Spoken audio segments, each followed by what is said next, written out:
Welcome back to another episode of Emotional Mastery with Rochelle, the podcast where we talk about all things emotional healing, self-regulation, just all the tools I've learned on this 6-3 emotional manifesting generator journey of mine that have really gotten me to the place where I really know myself, where I can sit and feel more confidence, more awareness of patterns, habits, things like that. And just like understanding that my emotions are powerful. My emotions are like this internal guidance system that I have.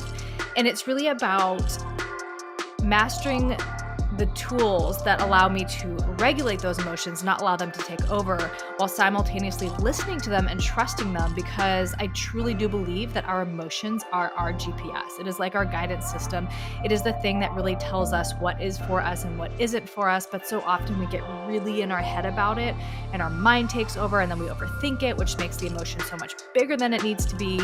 And so it's really finding these tools to regulate that and just come back to your knowing. It takes a lot of work, a lot of showing up for yourself every single day. There are so many tools to it that we really dig into. I bring on really incredible guests on here that share their story and their experiences with their emotions and just like how they've gotten to where they're at today. Today, if you're watching on YouTube, you actually get to see faces. To the podcast, because in the past it has, on YouTube, it's just been like little graphic, but today I have all of the recordings, so that is a perk if you want to watch it on YouTube. The link is in the show notes. It's something I've just kind of added on recently. I'm really, really excited to have Alexandra Shelly on today's episode. She is the founder and CEO of DogEared Book Club, which is a community that really seeks to connect you to books. She has thought leaders and avid readers on her podcast, and each month she invites a thought leader into her podcast and really asks them how books have impacted their life, mentally, spiritually, intellectually, etc. And their episode is released alongside their book list and a group leader seminar, which Alexandra mediates the conversation between her, the leaders, and the members of her program, the membership. And the podcast also features book influencers with solo episodes on tackling reading anxieties, tips how to feel more confident as a reader, categorize books, and book reviews. Like, honestly, if you are a book lover, if you are, oh my gosh, like I am just so obsessed with her podcast because I love to read. This has always been my like escape, my safe place. So you can head over and find her. Everything is linked in the show notes, but it's dogearedbookclub.co. On Instagram, it's at dogeared.bookclub. And you can find her podcast, The Dog-Eared Book Club, wherever you get podcasts. She really talks about, in this episode, we talk about mediumship. We talk about manifestation. We talk about our spiritual stories with ghosts and our spiritual journey. We talk about, of course, books. It is such a good it's such a good episode. And as you can see, it is a long ass episode too. So I don't want to take up too much time here in the intro talking about it, but I'm really, really excited to have her on this. It was such a beautiful conversation. And the 2 books that she has mentioned, there are more than that. There are books in the show notes, but what I've been reading lately are Oneness that she mentions. I'm about halfway through. It is a very heavy book. It is a very powerful book. It is a very beautiful book, but I'm reading it with a lot of intention because I don't want to not be paying attention and miss parts of it. I have highlighted so much in it. I have dog-eared half the book. Like, honestly, it's so crazy. It's so good. It's not crazy. It's just good. And then Wild. She talks about that in this episode by Jay Griffiths. Wild by Jay Griffiths. And I have to say, like, this book is blowing me away. The way that she has her words, the way she describes things, like it's literally almost like turning me on. It is so, so incredibly powerful. I'm just like literally in awe with her descriptions and everything that she has to say. And there is a short section that Alexandra did send me after the episode because she wanted to make sure that you guys heard it about the way that she manifests, because we really dive into manifestation. So I'm going to include that here, and then on to the episode. I cannot wait. Of course, I would love, love, love if you would rate, review, subscribe, share with a friend, whatever you feel called to do. Every little bit helps get this podcast out to more ears so that I can continue to bring you more guests, continue to bring you more episodes. Also, two more things, housekeeping before I start the episode. The Emotional Mastery Workbook is out, and you guys get a discount code with that with EMR20, Emotional Mastery 20, EMR20. That'll get you 20% off the book. It's literally just almost like 70 pages of tips, tricks, tools that I found throughout my journey. It's really like the companion guide to this podcast, basically. It talks about the emotional solar plexus. It talks about chakra health. It talks about gut health, and literally talks about, all the tools like movement, journaling, meditation, breath work. It goes so into detail on all those things. There is sections for journaling, like it's just got all of it. So head over to the link in my bio. You can also go over to the website RochelleChristiane.net, RochelleChristiane.net. And underneath the tab that says the shop, the book will be in there, and it's EMR20 to get 20% off that. I also have opened up a membership space, a community space, for you guys. It's got gut health stuff in there. It's got human design stuff in there. It's got astrology stuff in there. It's got spiritual stuff in there. We're going to have live monthly calls. The first call is December 15th. So if you want to get on that, go join now. It is literally everything that I MG in my life. I'm throwing into this. My intention for the new year is literally just community. I have healed so much this past year within community, and I want to keep it going.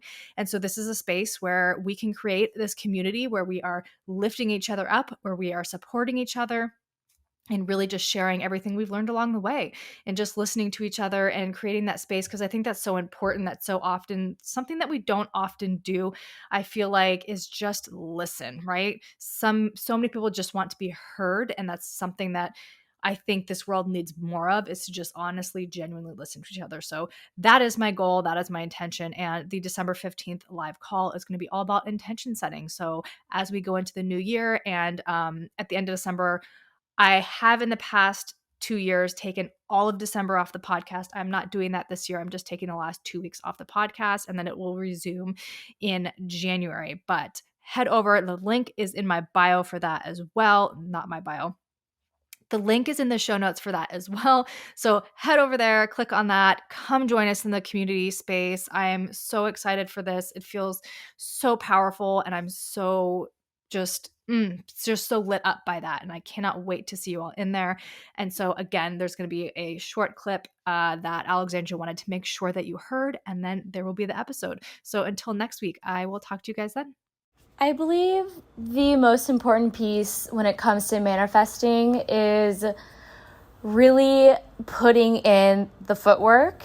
And I think it's really easy to, write something on the wall or, create a mood board and pray on your pillow, which are all important. Like, surround yourself internally and externally with your manifestations and do what really connects with your soul.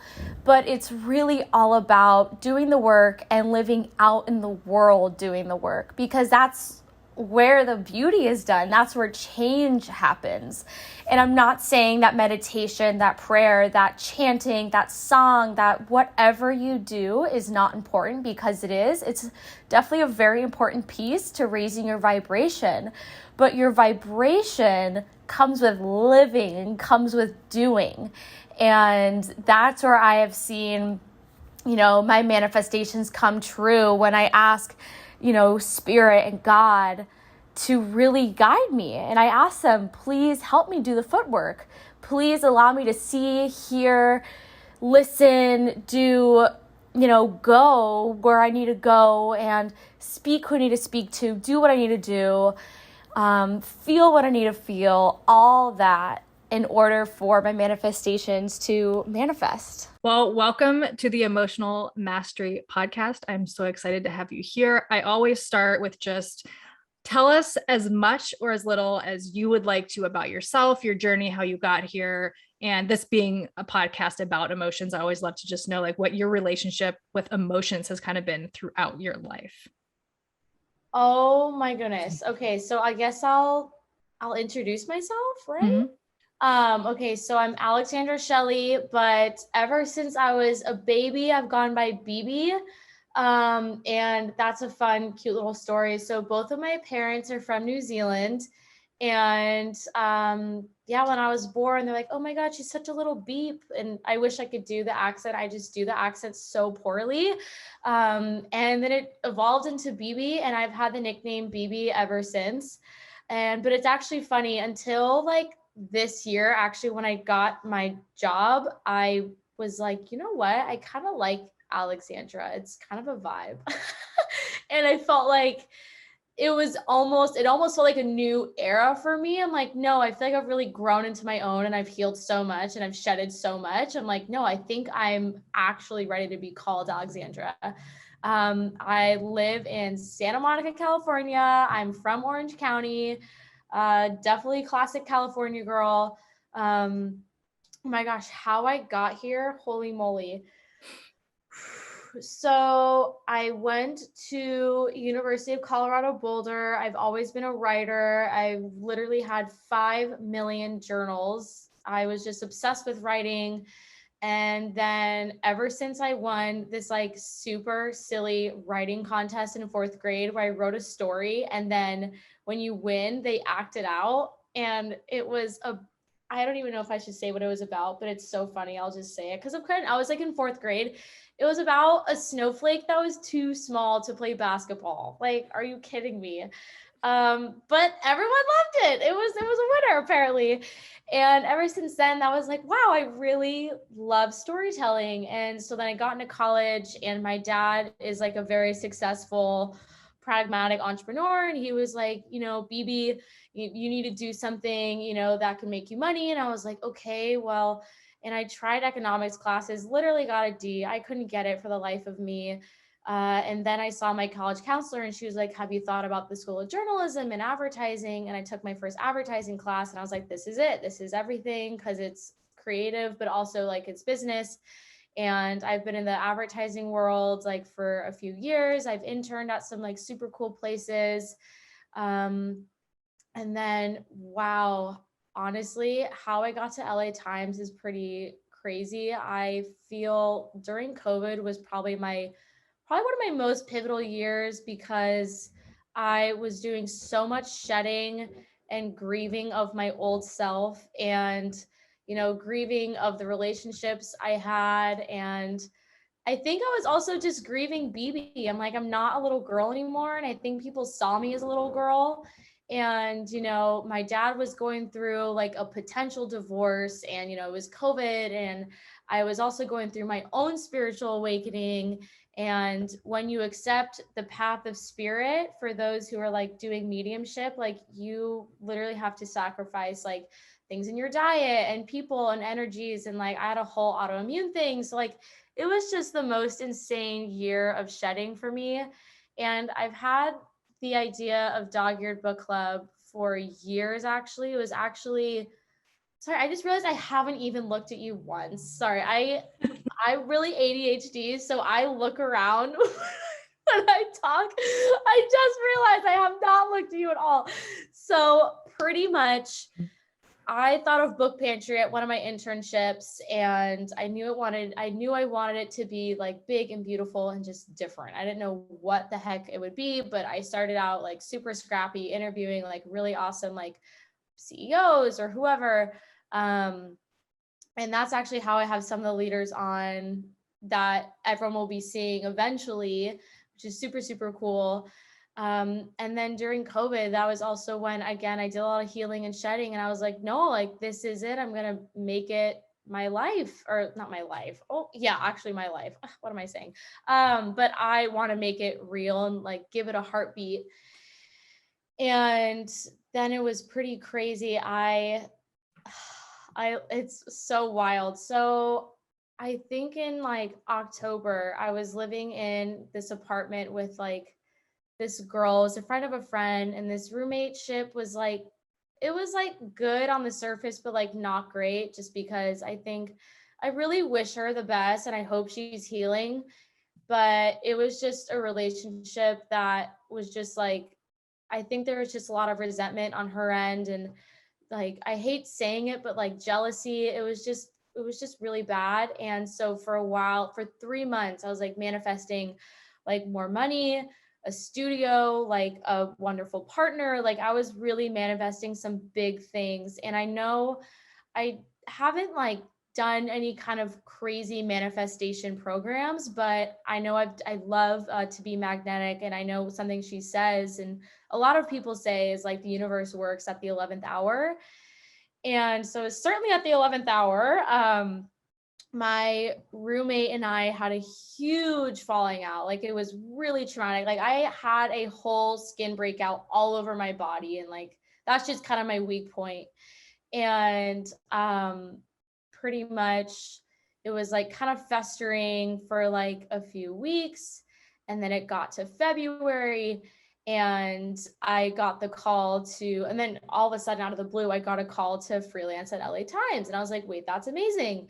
And things with this guy I was dating was getting more serious. And I'm like, okay, like this is pretty cool. And so I was just kind of taking it day by day. And then again, like we weren't doing great. And then we had this huge fallout, and it was really, really traumatic. And then the morning after we had this fight, then we had an even worse fight, and it was so traumatizing. However, it was the same day I had a call with the LA Times recruiter. And that day I had my mom, my mentor, my little sister all come up. I was looking at a studio already, moved into that studio that same day before 4 p.m., before she got home.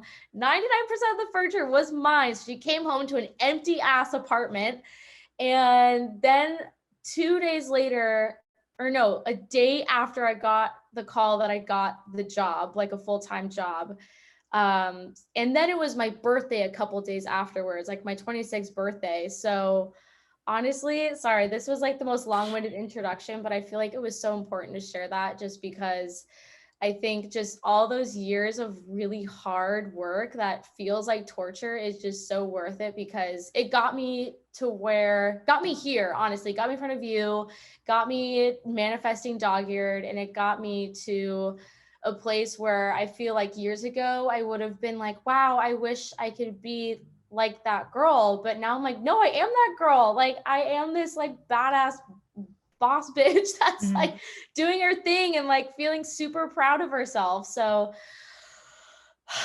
yeah, that's why I'm here. So I love that so much. I think, yeah, we're all, I don't know, all of our stories and all of our paths are so unique and so just like ours. You know what I mean? Like, gosh, when I was 26, I was like a stay-at-home mom. You know what I mean? Like, but I had this fire in me, and like I was just like, I knew there was something so much more for me. I was lost. I was confused, like I had no idea. And I did that for like 3 years. Then like long story, then COVID happened again. Now I had 2 kids, and I was like launched into the stay-at-home mom thing again. I was like, this is not for me.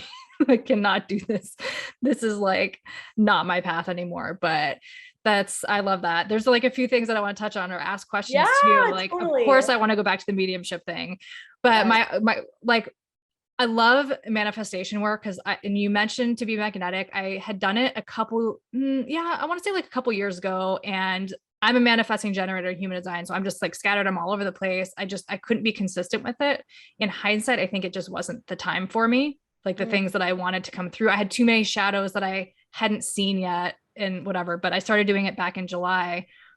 But like with manifestation, the thing I'm discovering too, and maybe, you know, for you having those fights with your roommate could have just been, I don't know. I feel like when you're not like so focused on the thing, like whether it was the job or, you know, the apartment, like maybe the fights were in some way distracting you. So you can kind of release that. Like you said, the universe comes through at like the 11th hour. Oh my God. Yeah. I was going on a trip to Mexico in May for my birthday. I think it was like March, and I was just like, you know what? I want to leave the country. I'm going to manifest this trip, whatever. And somebody was like, hey, I'm in Mexico. You want to come? I was like, hell yeah, why not? And then my passport didn't come. It was like the week before. Literally my passport, I was because I was supposed to leave at like 5 a.m. in the morning.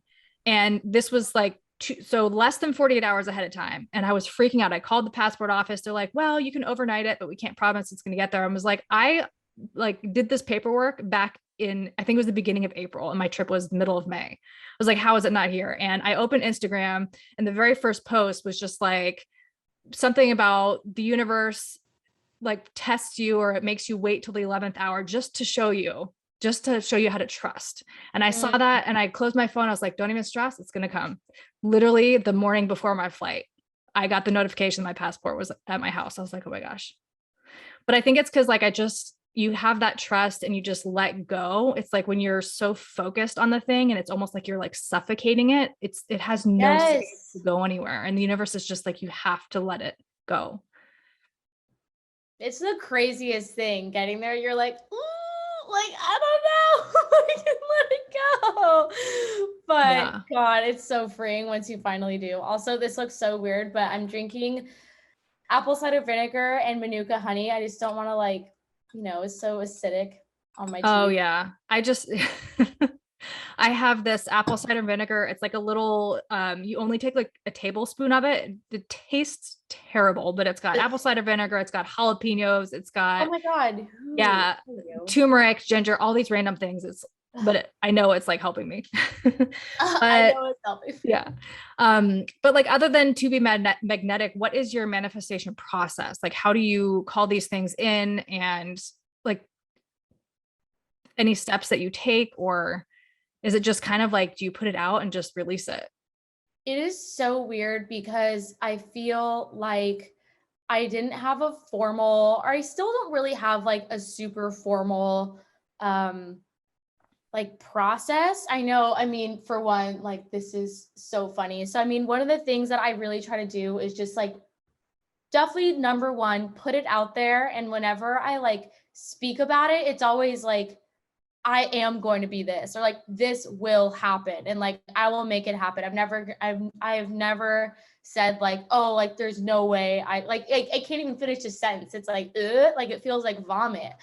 And I think it's pretty cool because I feel like I've rewired those pathways of telling myself only like those affirming positive affirmations. So anyways, so like this is like, I'll probably grow and edit, but this is like my list of dream podcast guests. I'm like, all right, so like putting it out there, this exists.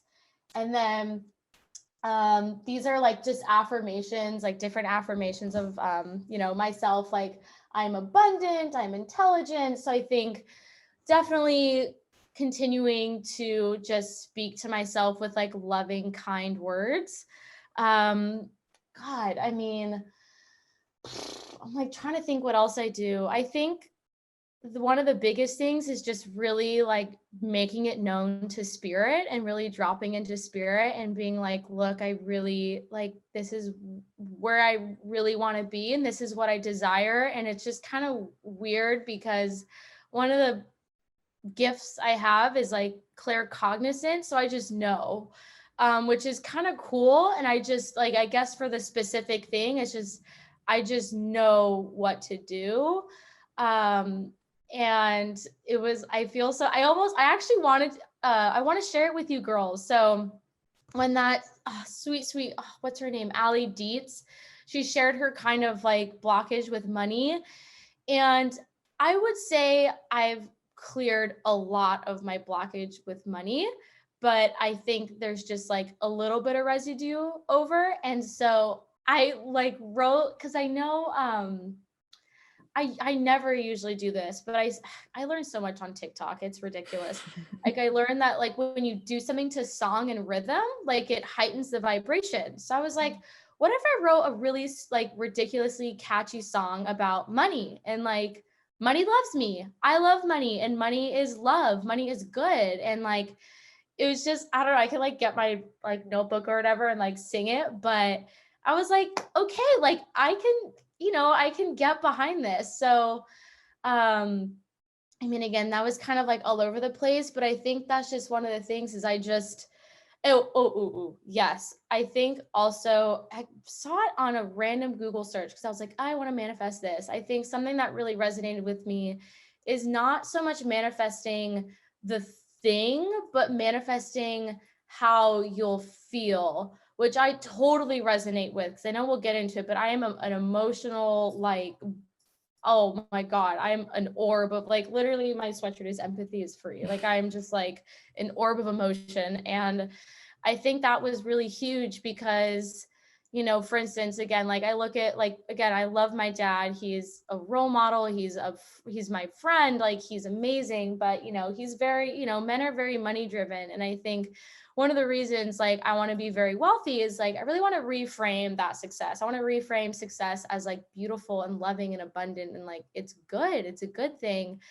And I want to have a lot of money because I want to feel like I can truly give back what my family has given me, and I can invest in myself and my business. I can invest in, you know, my family and my husband. I can send my kids to college. You know, I just, or just like want to go on a vacation because like I feel like I deserve it. Or you know what? I want to get those pair of jeans and not have to worry about it. So it's like those little things where it's definitely about the feeling and the connection to the feeling and why. Again, that was like really kind of like all over the place, but I was just kind of, because it's funny, I just don't really have a super formal way of doing it, but yeah. I love that. I think that's powerful in itself. What is your sun sign? I know I have your human design chart, but Pisces. Pisces. Do you know what your moon and rising? Yes, my rising is Scorpio. My moon is Sagittarius. Okay, interesting.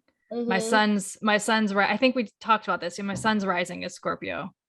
Oh, and they're yes. like, there's a lot of karma with Scorpio risings. Yes. Oh my God, you did say that. Yeah. Oh, yeah. Yeah. I love that. Like I have always, my like relationship to money is interesting. I always have, it's always, the universe has always provided when I absolutely need it. But I feel like for me, so I've never gotten to the point where I'm like, I never think I'm not going to have any, right? But I have a limit, right? Like I don't feel like I'm worthy of this, right? It's like my mind is like, I'll always have just enough to get by, but then the abundance part of it is where I struggle. But I think it's been really expansive, especially I know like Lacey Phillips, because I think for a long time I just thought like having money made you greedy. You couldn't want things, you couldn't want the material items. And I'm a Taurus sun and a Leo moon and Leo rising. So like luxury, you know, material things, like all that, like it's just, I love food. I love dining out. I love good wine. Like I love the expensive taste. Right. But I always just felt like I couldn't like those things because that was just like too much. Like nobody, my mom used to tell my ex like that I was too expensive for him. He couldn't afford me. Right. And I was just like, well, first of all, I can afford, I maintain myself.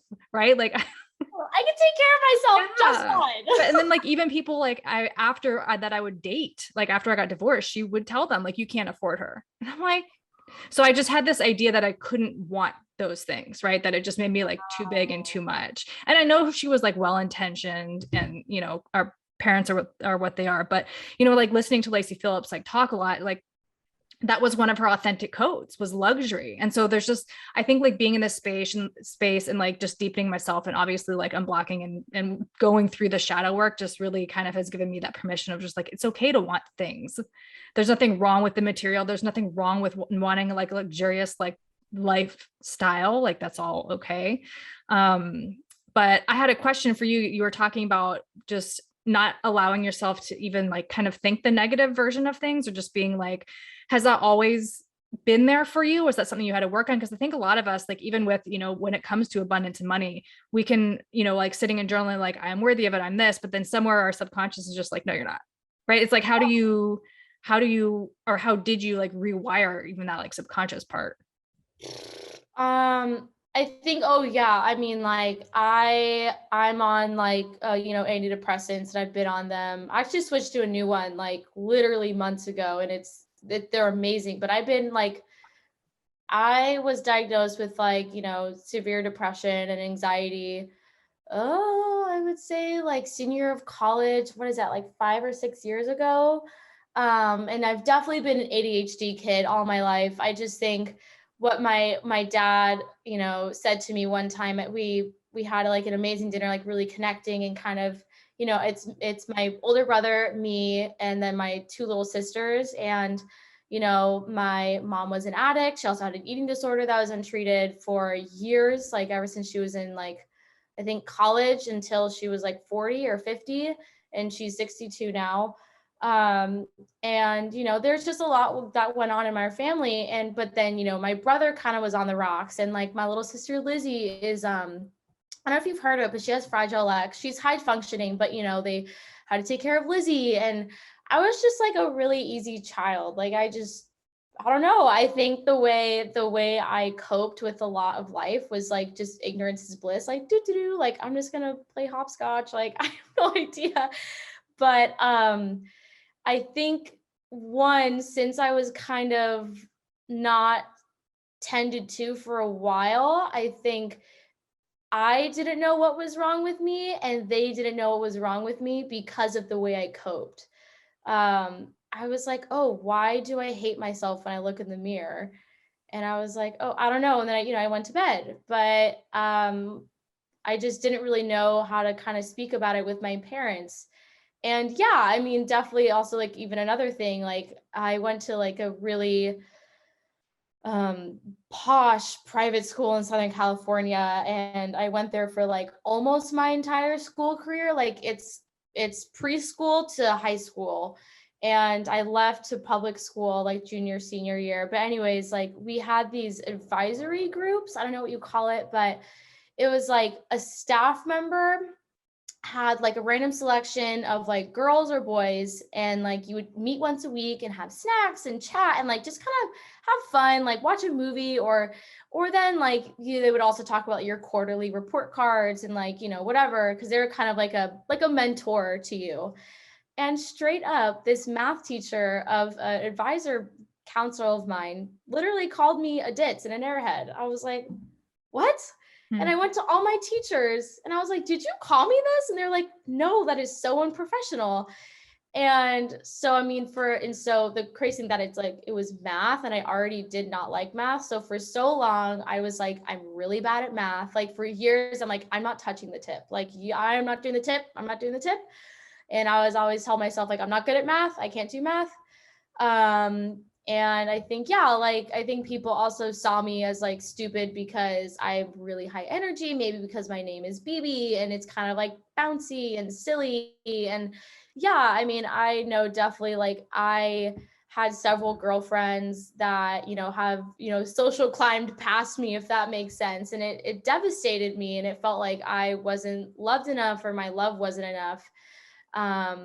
So yeah, I've definitely gone through some interesting things, and like definitely abandonment stuff, you know, with my mom being super, super sick with her addiction. And, you know, my dad was gone for work a lot. And like, that was kind of like what you were saying, is like, they're like, Mom, why do you work a lot? And that was like my dad when I was younger. Like he was working his ass off for so long. And now he's like chilling, and his team's doing like, you know, a lot of the work, but that he deserves it. But yeah, for many, many years, I definitely did not like I loved myself, but I guess I like I didn't know what was wrong with me.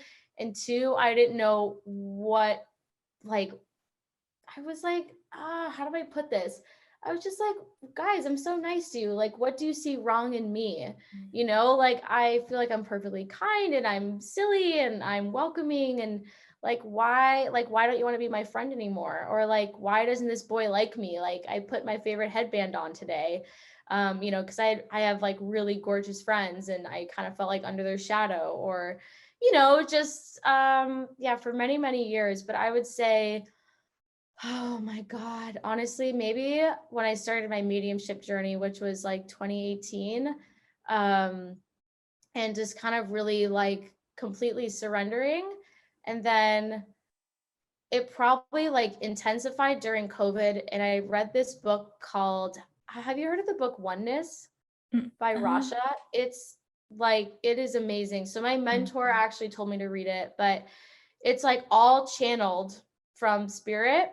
And pretty much it's just like, it's, I don't even know how to describe it. It's like each chapter I've read, I'm like, wait, I need this right now. And, you know, it's just really about like physically, mentally, you know, emotionally connecting to spirit. And it's not like, and the thing is, it's definitely a little abstract. You kind of read it and you're like, what? But to me, it made complete sense, just because like I was already 2 years deep into like my spiritual path.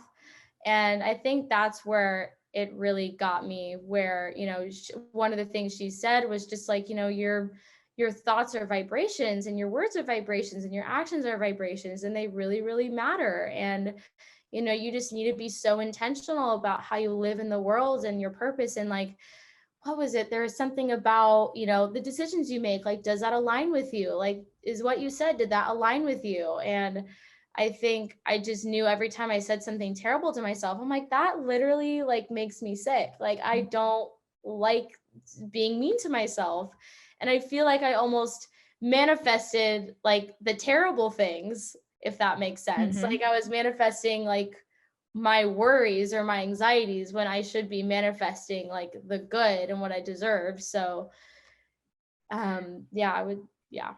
Do you feel like, because I resonate with a lot of what you just said too, just I grew up actually in the Middle East, and so there was just a lot of wealth. And so from that point of view of like going to a school where there's a lot of, I feel like the standard, the societal standard, the expectations of like how one should be and act are very different in that. And I think for me, it was always like, even from like a young child, it was like you had to sit and not speak. You had to be the good kid. You couldn't, God forbid you were creative or artistic, or just be the good student that's going to get through school and not embarrass your family and your friends and like whatever. I feel like that, I mean, personally, I have a lot of shadows from that where it's like I couldn't be like, I just never felt like I could be me. And it was like I wanted to be a photographer. My parents kind of like shut that down because it wasn't like the corporate, you know, businessy, you know, my dad worked for the same company for 35 years. You know, just had that padding and had that lifestyle, right? And I'm 35 and I am just I guess like more of a free spirit. I'm like, you know, Yeah. like I lost the corporate job and now I'm like bartending and I'm building my business and like I believe in it so much, but they're just like, when are you getting back into corporate? You know, like when is this phase going to end and you're going to be able to get something stable? But anyway, that was kind of a side note, but I guess my question to you is like, do you feel like just, I mean, that environment I feel is just, did that affect, how did you feel like that affected you?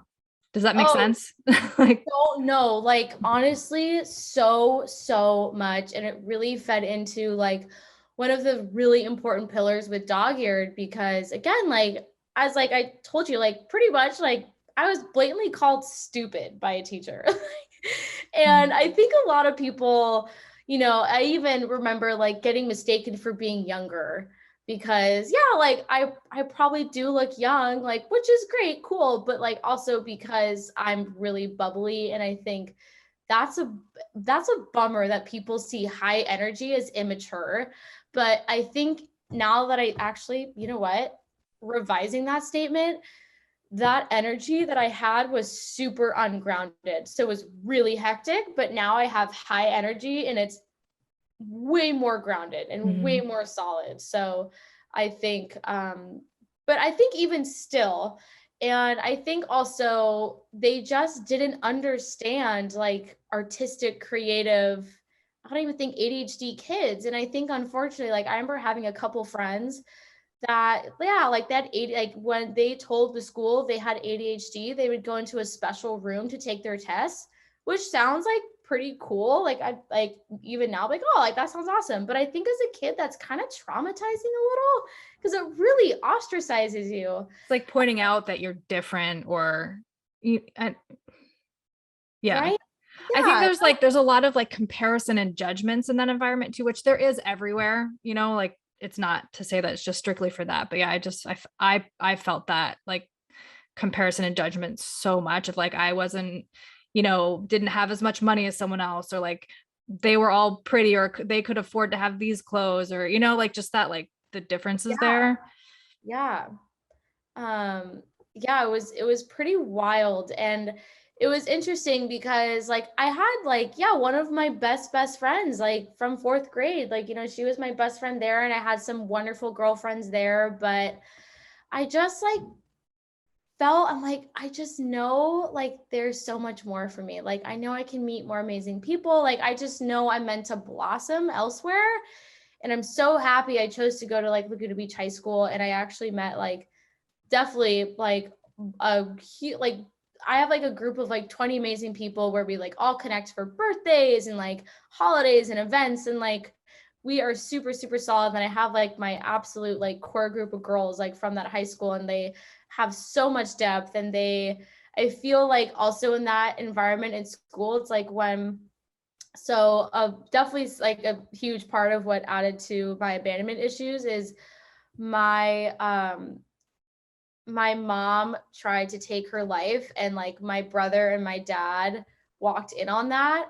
And it was just like, I was like 14. I'm like, how do I even, it was weird. I don't even think I didn't process it truly until COVID. That's also like, I had to like forgive my mom. And like it was the weirdest thing, because I'm like, I love a good shower cry, like crying before bed, like good night's sleep. Like I'm all about letting the tears out, but that was one thing I did not cry about.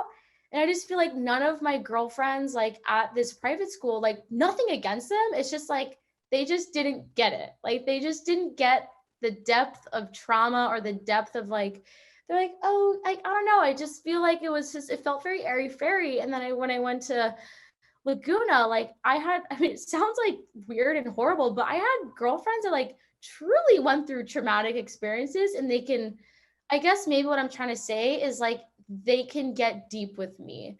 And I think that's what I was looking for. I feel like I've always been such a deep old soul, like ever since I was a little girl. And I just feel like I definitely felt super misunderstood. I think definitely not only by girlfriends, but also by guys for sure. Like they're probably like, who's this little weirdo with the black, like curly hair everywhere, you know? And I mean, I don't even know what I'm doing with myself, but I finally felt understood. And I think that was like a huge part of me, because I don't even think my family understood me. And, you know, it's funny. It's like my brother's in real estate. My little sister, you know, is studying finance, and my dad, you know, is an entrepreneur. Like my brother, my little sister are, I don't know if you know, like, I don't know that personality test with the letters. Enneagram? I mean, like, I'm an ENFP. Okay, yeah. I think that's an Enneagram. Yeah. Okay, so like I'm an ENFP. Julia and David are ISTJ. My dad's an INTJ.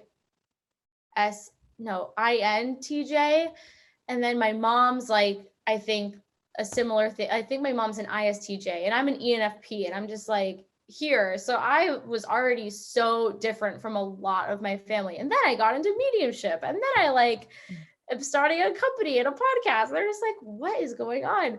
And you know, I just think, yeah, for a lot of my life, I was honestly, I totally forgot the question. I'm so sorry. That's okay. But yeah, I was definitely misunderstood. And I think in that school, it made me feel really misunderstood for sure. Mm-hmm. Mm-hmm. Yeah, going deep is that's a big one. It's hard for me to like stay on the surface level with people, and like even like bartending, sometimes you can tell some people just want to like talk about the weather, and I just struggle so much in those conversations, and I'm like, yeah, like yeah. And then some people just want to go like they like launch into their stories, and I think there's just, you know, there's so much beauty in that, and there's so much pain in it, and there's just like it's life, right? It's growing and it's healing, and it's, I don't know, there's just like all this stuff that, because that's like my life, that's like my journey, my path. Like you, like I'm so emotional. I shut mine off for like 30 years. I was in abusive relationships, so I just was like, I can't show emotions, because if I do, they play on that and they manipulate you. And so just like for so long, I was just like, don't be weak, don't cry, don't do. And then finally, when like I got out of that and released it all, like I think I cry like every day. But it's just like, that really. yeah. And people like the people in my life who are like quote unquote non-emotional, like I'll be upset and they think I'm depressed. Like, what can we do? Like, I'm like, I'll literally be fine in 5 minutes. I just have to like run through this. Like, this isn't I mean, there are phases where it's hard for me to pull out of that, but for the most part, I process through it. You know, I've just like learned the tools and come into this, and spirituality is definitely been a life changer for me, like really being able to tap into that. But I want to talk about your mediumship. How did that, like, have you always felt in tune with that? And like, how did that come about? Oh my gosh. So it's funny because obviously for like years, I like didn't understand this feeling, but my medium explained it to me. So I remember when I was 4, I had a really distinct feeling. I was at my mom's parents' lake house in like, what was it, like Lake Tarawera in Wellington, or like by Wellington or something, or I don't even know. I just know it's New Zealand. And I was in their trailer where like us kids slept, and I was laying down, and I had this crazy feeling that like all of my limbs like felt like they turned like 300 pounds. And it was weird because I know the initial feeling was like warmth and safety, but I think just because I was young, I was like, what the hell is this? Like, what is going on? Like, and I just, because I look at myself like I'm literally a tiny person. Like, how am I feeling so like so much weight? And so apparently my medium was like, well, that was your first, brush with, spirit, and like that was your family around you. But then I definitely remember when I was a little girl, my mom and my dad, when they were together, we lived in this like really massive house in Newport Coast, and it was beautiful. It was just like ridiculous. And I remember like just seeing little things. Like I remember, actually, I guess not little, but I remember like when I was little, of course, I would walk to my parents' bed to go to sleep. And I remember seeing like a figure, and I just immediately went to my room. And, I remember feeling, there was always something in my room, but I just didn't know what. And I remember waking up and seeing like green writing on the ceiling. Like I just saw some like really bizarre kind of random stuff. Um, and so then like where it really kind of like super speed, jet fueled me into it was my mom's mom died in, oh God, I want to say October, like the second week of October in 2018. And so it was so crazy because the week after she died, all this weird shit started happening in my apartment. I was with my roommate at the time, Levi. I remember it was a Monday and it was midnight. I was like, okay, when's Levi getting home? Like, he was at his boyfriend's house. And then I hear the door open and the footsteps come up. And I'm like, oh my God, Levi's home. Okay, great. I can go to bed. And I wake up and he's not there. And I was like, texted Levi. I'm like, okay, where are you? He's like, oh, I never got home. And I'm like, that's so weird. Cause I straight up heard like his bathroom lights turning on and like, feet up the stairs and everything. I was like, that was my grandma. It was just the weirdest. I just knew it, but I was like, there's no way, like, come on. But I just knew it. And then the whole like everywhere. is so crazy. And so then all week, this was also weird too. I felt like when I go to bed, there was like, I felt like a sandbag was on my left eye. And it was just kind of like darker on this side. I was just kind of like, I don't know what this is. I have no idea. It was just like weird. I'm like, I was like, oh, like what's wrong with me? Like, what's wrong with my eye? And it was kind of happening for the rest of the week. And then super crazy. So it was November 1st, which is wild because obviously the 31st is like the veil super thin. I go to the gym and then I come back and I take a shower. And obviously, you take a shower, there's like, steam on the mirror. And there was writing on the mirror that said, "This was with my soul." And it was in really thin, beautiful, delicate writing. And I started sobbing. I was like, that is my grandma. Then I was like, no, I texted Levi. I was like, did you write this? He's like, why the fuck did I write that? I'm like, you're right. Cause like, that is a really profound statement. And also you would be able to tell if it was with the finger, it's kind of like, a little fatter, but had a little heart next to it. And I was like, that was my grandma. And it was just so intense. And I showed up to my internship just like a wreck. Obviously no one knew, but I was just doing all this research. I'm like, okay, how to, like confront a spirit, blah, blah, blah. And so when I knew I definitely had like the gift, I did the research and I was like, okay, so write a letter and a statement to say like how much you love them and you hear them and you see them, but to please visit you at a different time or in a different way because it spooks you. And I was like, Mom, can you come with me? So I had my mom come with me. I remember it was a Thursday night and we were sitting on the edge of my bed and I read it out loud and I felt and heard all these sensations. My ears were ringing really loud. Like my eyes, it almost was like a heat wave kind of like look. And like the top of my head felt like a magnet. Like I was freezing. And I was like, Mom, did you feel anything? She's like, no. And I'm like, oh my God, like what is going on? And so then in December, I finally got to see the medium that I have been working with now. And she was like, okay, you have gift, you have it all. Like, I need to teach you. And I was like, okay. And so that's when I really got into it with like her kind of teaching me a little bit about it and like how to open and close and meditate with them and work with them. But then also, I mean, I had so much healing to do, like an unbelievable amount. Like I know one of the things is I can't eat gluten, dairy, and canola oil, which is already a good thing because in the United States, those are like pretty much toxic, which is so sad. So I have to eat really, really clean. I really cannot drink a lot. What else? I mean, like with like people, like it's like I like the more like each and every day. I remember like my dad's yoga teacher said this to me. It was so profound. She's like, BB, the more you go down the spiritual path, it's like you're cleaning and wringing out like a dirty dish towel. Like the less stains, the less grime, and like, like the more and more you won't be able to tolerate, crappy people, crappy food, like crappy environments. And it kind of scared me because I was like, wow, am I not going to be able to do this and that and this? But honestly, it's been so freeing because, yeah, it's just one of those things. Like I couldn't imagine life without it. And it fuels my work. It fuels just everything I do.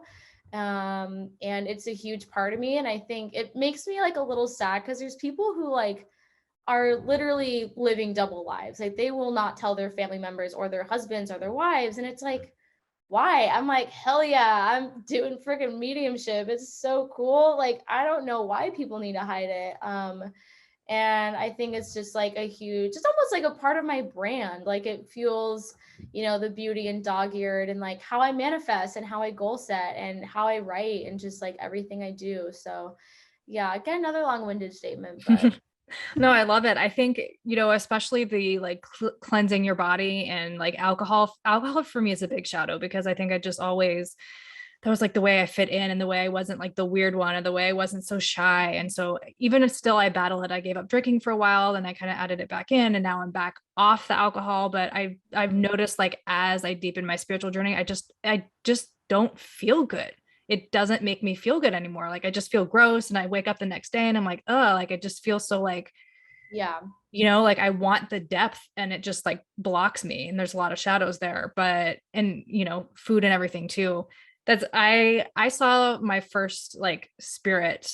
It was my 25th birthday. So gosh, I don't even know when that was, like 2012, maybe. I love hearing these stories. And I had always, like I said, I always like so I was raised Catholic, but I was raised in the Middle East too. So I had exposure to Buddhism, Islam, Hinduism, like Christianity, Protestant, like everything. I always was just like so drawn to like the more spiritual, like went to Nepal, we went to Thailand. So I was just kind of like always like drawn to that kind of, it just excited me. Like I just felt deeply into it. So anyway, but I was with my ex-husband. He was in the Navy, so we lived on a military base, and it was my 25th birthday. And I woke up in the morning and I just like, I don't know, I had a feeling and I like peeked my eye open and there was this figure like completely head to toe in camo uniform. And he was just standing on my ex's side of the bed, just like looking at me. And I was like, oh no. So I pulled the covers over my head and I was sweating so bad. I was trying to look at the time on my phone, but it was like, there was so much moisture because I was so like nervous. And I was like, oh my God. So I opened my eyes, like I looked again and he just like was still standing there and just started lifting his hands, like looking at me. Like, I don't know what it was. I don't know what he wanted, but like I covered my eyes again. I was like, no, no, no. And my ex woke up for work. And like I would followed him into the bathroom. I was like, oh my God.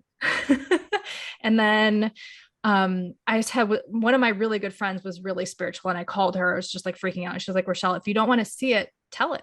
Just go to your room, just talk, whatever. And so that day I shut it down. I was like, I don't want to see anything. Like, I understand that you may want help or whatever you want to reach out. I'm just not in a space. Like, I can't do this. And I never saw anything again, but things would like drawers would be open or we'd hear like the kids' toys going off in the middle of the night or like orbs on the baby monitors, like things like that. And then, yeah, so now I feel like, and my grandmother passed in 2014, I think it was, and it was also October. And I went to her funeral, and we were staying in a house with my whole family. And so, and my family and like and friends and stuff like that, and everybody left. And it was me and my mom, and she was on some sort of medication because she was just really distraught and really upset. And so I was sitting there and I could just feel her, but I've never seen anything again. Like I said, now it's more like feeling, but the light switch, the light kept going on and off, like over and over. And it was just like, anytime like my mom would come in the room or like something would stop, or like my dad got home and it would stop. But like when it was just like when they left, like the light just, and I'm like, I know you're trying to tell me something, but That's so yeah, so that's kind of like and I don't really see anything that often. I feel like I more see things in my mind. I've had experiences with like what do you call it? Traveling out of astral, or not lucid dreaming, but yeah, kind of, but more in like the darker realms of it, where I think it's similar to that, what they call it, sleep paralysis. But I was explained that was like the first phase of out of body experiences, because you have to go through like the levels to get to that actual out of body experience. And so every time I've woken up like a handful of times in that, and it just feels like somebody's like sitting on me or holding me, and I hear voices, and I'm like trying to like yell for my kids. And it's just that stuff is kind of a little unnerving, but yeah, it's a really cool, interesting journey. So I don't know. It's just, I love hearing about it. I love talking about it. I just think it's so cool. I did a psychic thing this summer. I just did it for like maybe 1 or 2 months. And I did like a live call, and they were just, I had no idea. Like I'd never done it before. I had no idea if you even had like psychic abilities like at all. And I think we all do. It's a matter of how tapped in you are and awake to it, I guess. But they like paired us off and like, okay, well, you're going to do readings on each other. And I was like, I've never done this before. Like I have no idea what I'm doing. And so the woman who was leading the group came in, and she was like, just close your eyes and visualize like a flower, any flower, whatever. And the person's going to ask you a question. So they asked me a question, and she was just like, just describe what you're seeing. Just describe like textures, colors, anything that you're feeling, emotions, whatever. And so I described the flower, and the person who had asked the question, I guess it had like answered his question, like exactly, but in just describing a flower. It was, I don't know, it was really cool. It was really interesting. So that really piqued my interest. I love that technique. Yeah. So I would love to like continue and further and do that. That's like on my list of things to do. But I think just like deepening the spiritual practice and meditation, and just being intentional about like tapping into that, I think in itself is powerful. But yeah, having a guide, somebody who's done it and knows and can kind of, because I think there is an element, at least for me personally, I think there's an element of fear of the unknown, right? It's like, am I going to see somebody? Am I going to see the darker stuff? Am I going to like, so yeah, but it's a cool journey. Yeah, I know it's funny because I think the biggest thing for me is, I don't know, I think I always felt like I was going to be okay. I mean, I already did, I guess, like maybe in real life, like I already saw and like gone through some dark stuff. And I guess, I mean, the stuff I saw maybe in my house, like was dark. I think just because my mom was still, an addict, and she, had an eating disorder. So there was just like darkness in there already. But yeah, I think that is like, it's just the coolest thing too, because I know one of the things I learned in oneness, which was like probably the biggest, one of the most important things I learned was like, you think that being spiritually connected, you're going to know all the answers. And in fact, like you're not. It's just about getting closer to yourself. And it was huge because I remember like there was guys I was dating, and I was like, oh my God, is he my guy? Blah, blah. And then like, I would get like we would have a devastating breakup. And I was just like, what the fuck? But it was just like, no, I don't know all the answers. And I think something my mentor said that was so helpful is like, BB, everyone's like cheering, but like with their eyes closed. It's like they're excited for you, but they can't predict, they can't give you the answer, because then you're not living life. I love that. I think we all have free will, right? And I think there are different timelines, because I've been yeah, like since my spiritual journey, where there have been like boys or like whatever, like situations where I'm like, oh my gosh, and like I'll have a flash of a vision, right? And I'm like, oh, because like for me, that's what I always just in my mind, like that what is it, clairvoyant or I don't know, I just see things in my mind. I don't know which one that one is. I can't Clairvoyant. remember. Okay. But anyway, like I'll have like a flash of like, oh my gosh, like maybe that's going to happen, and then it doesn't work out, and I'm like, but I do believe like there are certain timelines and there are choices we all make along the way, so it's like maybe that if I had stayed on that specific path, right, and not like shifted or changed or like whatever. So I think that's important to like keep in mind too, because like in the beginning too, I was just like, well, how do I know if it's something coming through, or how do I know if it's my ego, right? And I think it's just like that, it's that initial thing that comes through, is it? But then our mind always takes off, right? And it's like, oh well, this, that, and it can't be, or asking questions, and then it can get lost. So it's just, I think, trusting and letting go of all that. Oh my Is God. at least my lesson. Like just let it go. Woo, that's a big one. Yeah. So of course I can't have you on here and not talk about books, because I'm such a reader. And I think for me too, like, for different reasons, but like I was the kind of the oddball in my family, I guess. Like I was the one that didn't quite fit in. Like everybody's like, just like it's, books for me always just took me into that reality. And so I've always been a reader. Like I taught my brother how to read. Like I was just like always, since I can remember, I would just like blow through books in the summer and blow through books in school. And so anyway, but like, what are your like spiritually or personal development, what have been like the best books that you've read? Oh my gosh. You know what? I just have to get up and get them, because at this point I'm like, I can't handle this. Okay. So I know one is right in front of me, which is great. Okay. Getting Oneness, of course. And they're dog-eared to death. So that would be great too.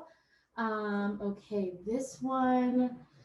Oh my goodness, what else? I know I have one more in here. I'd probably say, okay, I think I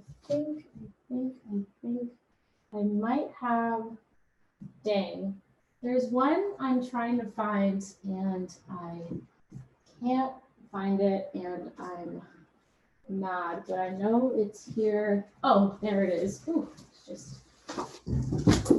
oh, that like, oh. I'm so sorry. It's okay. Not making this one mess up. Okay, all right. Woo. Here we go. I am so excited.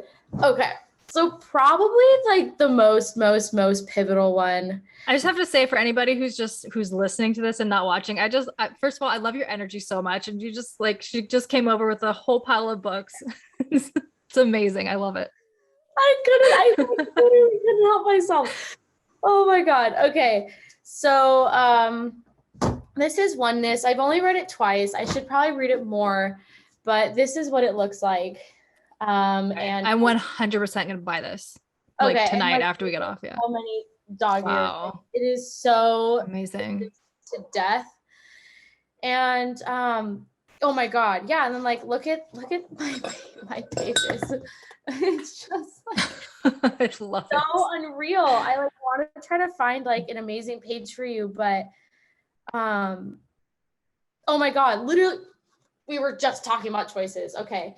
As the nuances of your life's variations continue to play out according to your choices, you begin to be able to direct what will be experienced and when. When the hoped for result is not forthcoming easily, you have learned to sidestep the circumstances and go within, calming the turbulent inner seas that may be manifesting as discord in your outer world. You have learned to dematerialize one set of circumstances and substitute another variation of the same theme simply by modifying your own inner state of beingness. You have become adept at jumping between realities, marveling at the sudden improvement of the situation, or groaning at your bubble burst yet again. You have become a master of the art of ascension, and most of you have not even been aware of it. Like, are you kidding me? Like, this whole book is that. It is so freaking beautiful. So, I don't know. Oh my God. Yeah. And then I just have Yeah, knowing when to relinquish one's grasp on a situation and allow the energies to carry the potential inherent in the circumstances to fruition is a key to harnessing the power with which you have now been gifted. That they've answered the topics we've been talking about. I'm saying, like, this book is truly like, when you pick it up, you are immediately connected, and every single chapter you open, you're like, I needed this right now. It is the most amazing thing, and it deepened my practice 100%. Okay, what else? This is awesome. So I guess, like, to some it could be untraditional, but Think and Grow Rich for Women. I love the For Women adaptation because, I mean, people still read Think and Grow Rich. Like, there's no hate on that. It's just that with this one, it's literally adapted to women, because in the original one, he interviews successful men. And men have more of kind of like, I want to win and material, which is, no problem. Like, there's amazing, beautiful, successful men that have read this book, like, i.e. my dad, like, who loves Think and Grow Rich, and like, he got this book for me.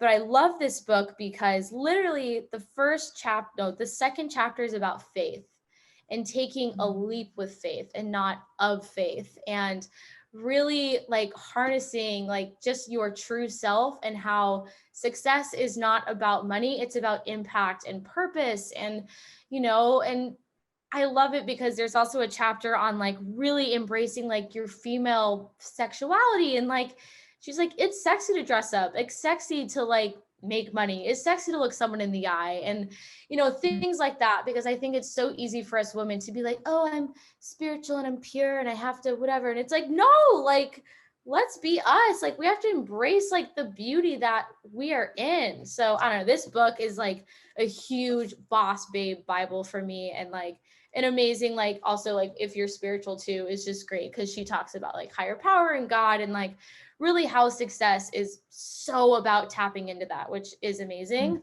I think you said you ordered this book, but this book is my favorite book of all time ever.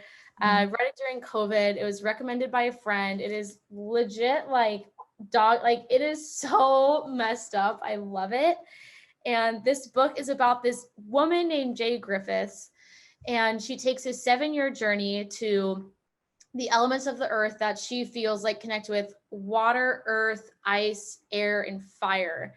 And pretty much she goes on these insane expeditions and really unlocks like how the elements of the earth connect to the elements of the human mind. And it's just like, it's just stupid. I'll read the first line, because like this first line is just like, I can't. Okay, you're gonna die. I felt its urgent demand in the blood. I could hear its call. Its whistling disturbed me by day, and its howl woke me in the night. I heard the drum of the sun. Every path was a calling cadence, the flight of every bird, a beckoning, the color of ice, an invitation, come.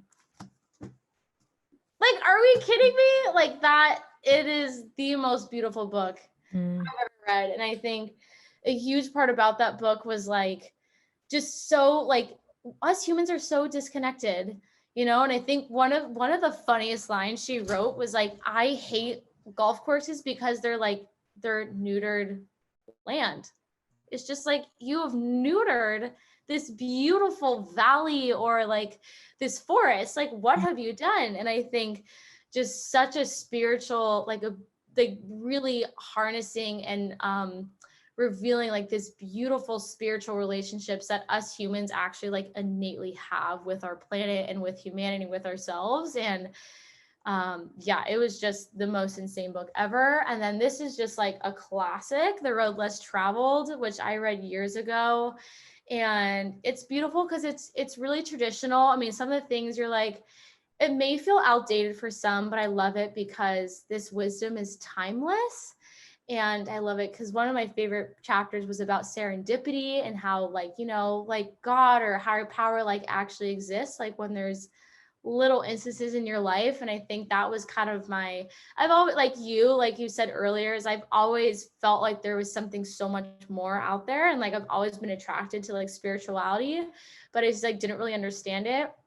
And I think this, like reading this, I was like, yeah, like you're right. That's so true. Like those fun little coincidences. And I love it. This book is just absolutely gorgeous. And it's amazing for everyone at every stage in life. And then this is a great one. It's called The Self-Acceptance Project. And it's like each chapter is by like a different professor and a different therapist, different psychologist, whatever. And it's like really, really beautiful. And it's really about like coming home to yourself and really, really loving yourself. I mean, I haven't read it in years, but I just remember reading it in college, and it was such a special book for me because, again, I think I got it when I was super depressed senior year when I was diagnosed, and I was just not in a good headspace. And this really was like this beautiful weighted blanket. Ooh, you know what? Maybe I'll read this part. By inhabiting the body, we can remain connected with ourselves to the desires, needs, and responses that occur within our body, while feeling open to and even experiencing oneness with other people. Even if they are critical of us or reject us, we do not reject ourselves. We are still there within our body. We can remain loyal to ourselves even during painful and abrasive encounters with others. I am like blown away by how each and every single passage I have read to you, it has been more than connected with our conversation. Yeah, of course. I did a little like 3-minute meditation before this, and I just asked that like anything that needed to come through, just like come through. So we're doing it. We're channeling it. We're doing it. I love it. Oh my god. Have you read the book, What Are You Doing With Your Life? No. Okay, hold on. Let me grab this real quick. I love that name. Yeah. What Are You Doing With Your Life? Nice. Krishnamurti. But yeah, this is just like, I don't know. It's like spirituality. It's like trusting yourself and just, I don't know. I don't have as many like dog ears as you do, but good. Isn't that funny? Like it's this like joke around the Bookstagram where you're like, oh my God, this book is amazing. And then someone's like, what's the book about? And you're like, no, it's so funny because that's what I was thinking. Like, I think like you're so beautiful with like the words and like the descriptions of these books. And like I said, when I was on the call with the seminar, it's like I read these books and they're so deeply moving, but then, yeah, if you ask me what it's about, I'm like, oh, well, like, it just like, it, yeah, right. it, you know, like it creates such massive mindset shifts for me, right? Like it helps me see things in a different way. Like, Can we talk about Esther Perel's Mating in Captivity? I literally blew through that in like 3 days. Did you read it? I have not read it. Okay. My mom and my little sister are absolutely obsessed with her. And I swear, like, some of the things she said I have actually like changed my life. Like I think just like her words and the way she describes things. And I've been married twice. And so just like that long-term relationship, like I do find that I get bored easily in relationships, and especially like, I think there's such a standard, like with like my ex, I don't know. It's like, obviously the book is about like relationships and sexuality and keeping it exciting, or like an infidelity. And it kind of brings all these things in, but it was just like, it was such an easy read. And like I said, the way that she worded things was so beautiful. But I think sometimes in relationships, like there were things that I wanted to do that my ex would be like, well, I can't do that with you. You're my wife. And I'm like, isn't that what you're supposed, like, I think there's such a disconnect, right, between intimacy and sex. And it's like, for me, I want the passion. I want all of that within one, right? Granted, I think there are different, you can't get everything from one person, but I feel like my life partner, I want to keep that exciting. I want to have to go on dates and wanting to constantly like nurture each other and make it, but I also understand on a very human level. My ex was in the Navy, so he was gone for extended periods of time. Like he would work overnight, and I'm a Taurus sun. I'm loyal to like a fault, but I understand because of course we're all human. There are temptations. So I don't know. It's just, so it wasn't even like a spiritual book, but I just think the realness, the rawness about it and the way she described it was just really had me thinking in such a interesting way that I was just like, I literally blew through it. And I'm started State of Affairs, which is about infidelity. But even just like, I think I've only done like 2 chapters, but even just that, it's just completely, it just helps you understand And I think like being on this spiritual journey and awakening to a lot of that, it's, you know, we are all projections, right? Like we're mirrors for each other. So it's like, I understand, you know, if you're cheating on me, or if whatever it is, like that's more of an issue for you, right? Like that's your issue and it's not a reflection of me. Doesn't mean that it doesn't hurt. Yeah. But your inability to be faithful, your inability to communicate with me, your inability to be intimate with me is a reflection of you. And Yeah. although of course it will hurt me and I will take it personally, but I think just that higher knowledge that I can come back to. I don't know if that was a side note, but it was just like No. her book, like I I love literally like consumed that like overnight. Immediately. But there was something in here I wanted to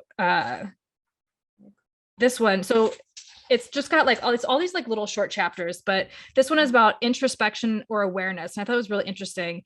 But you know, because like I think we talk about like being woke and being aware, you know, on the spiritual journey. And so this just like hit home for me. But he says introspection is self-improvement, and therefore introspection is self-centeredness. Awareness is not self-improvement. On the contrary, it is the ending of the self of the I, with all its peculiar idiosyncrasies, memories, demands, and pursuits. In introspection, there is identification and condemnation. In awareness, there is no condemnation or identification. Therefore, there is no self-improvement. There is a vast difference between the two. The man who wants to improve himself can never be aware, because improvement implies condemnation and the achievement of a result. Whereas in awareness, there is observation without condemnation. I think that was just like, so, because I think it's so hard to like, as we're going through this journey, it's like we do want to change, right? Like we want to grow and all that stuff. And I think it's just coming to the place of observation, not judgmental observation, is actually a really hard place to be. It's so hard. Yeah, I know one of my good girlfriends, like something she always reps is like just equanimity, just like, you know what, like this situation or this person like really hurt my feelings, but I cannot attach to it and it is not about me. And yeah, I mean, that's something I literally still have, you know, to work on, is like not take things so personally, because I am so mushy gushy and so sensitive. So, And I think that's okay, right? Like I it's like reading that, I don't know, we are where we're supposed to be, right? I think that level comes after a certain time. Even in like manifestation, you know, like Lacey Phillips, and then you have Abraham Hicks. And I think like Abraham Hicks, I don't know, people are kind of like back and forth with it, or they have their opinions. But I think like you have to go through all the other stuff to be able to get to that high level of being able to actually use a law of attraction, right? Like I can't just sit here and be like, I'm happy, when like I have all of this subconscious shit to deal with, right? Like you have to go through the layers of it.